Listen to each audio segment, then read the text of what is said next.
بسم اللہ الرحمن الرحیم. Muhammad Rais, president young pharmacist community Pakistan. آج میں انتہائی اہم اور ضروری میسج آپ کے سامنے رکھنا چاہتا ہوں. جیسا کہ آپ کو معلوم ہے کہ پوری دنیا میں 4 نومبر سے لے کر 10 نومبر تک میڈیسن سیفٹی ویک کے حوالے سے منایا جاتا ہے. یہ کیوں منایا جاتا ہے, اس کی کیا افادیت ہے, اس کے حوالے سے میں اپنے ہیلتھ کیئر پروفیشنل اور عوام الناس کے سامنے کچھ گزارشات سامنے رکھنا چاہتا ہوں. آپ کو جیسا معلوم ہے کہ میڈیسن کی یوٹیلائزیشن, میڈیسن کی یوز جہاں پر ہمارے صحت کے لیے ضروری ہے, جہاں پر ہمیں کوئی مرض لاحق ہوتا ہے, اس کی بیماری کو ریکور کے لیے, اس کی سمپٹومیٹک ٹریٹمنٹ کے لیے ضروری ہے, وہاں پر اس کے مضر اثرات بھی سامنے آتے ہیں. تو یہ ضروری ہے کہ ہم میڈیسن کے مضر اثرات کو اپنے آپ کو بچا سکیں. اس کو ہم حرف عام میں یا میڈیکل ٹرمینالوجی میں اس کو ہم کہتے ہیں side effects and adverse reaction. اب اس مضر اثرات سے, سائیڈ ایفیکٹ سے ہم اپنے آپ کو کس طرح بچا سکتے ہیں اور ہیلتھ کیئر پروفیشنل کا اس میں کس طرح کا رول ہے. سب سے پہلے تو میں اپنے ہیلتھ کیئر پروفیشنل کو یہ پیغام دینا چاہتا ہوں کہ آپ میڈیسن کی سیفٹی کو یقینی بنانے میں اپنا بھرپور کردار ادا کریں.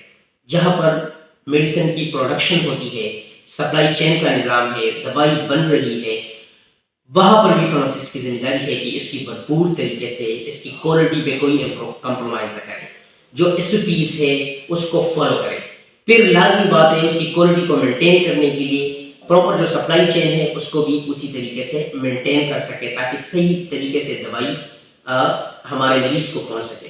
پھر جہاں پر ڈاکٹر صاحبان ہیں وہ دوائی کو تجویز کرتے ہیں, نرس سے وہ کیئر کرتی ہے, دوائی کو دیتی ہے ہاسپٹل میں, تو ان کے لیے بھی ضروری ہے کہ وہ جو متعلقہ SOPs ہے اس کے مطابق دوائی کو پہنچا سکے. اور جو ہمارے فارماسسٹ ہے کلینکل لیول پہ جو کام کر رہے ہیں ان کی بھی ذمہ داری بنتی ہے کہ کلینکل فارماسسٹ صحیح ڈوز, کیلکولیٹڈ ڈوز میڈیسن کی مقدار کے مطابق اور میڈیسن اس کو صحیح طریقے سے مریض کو دے سکے.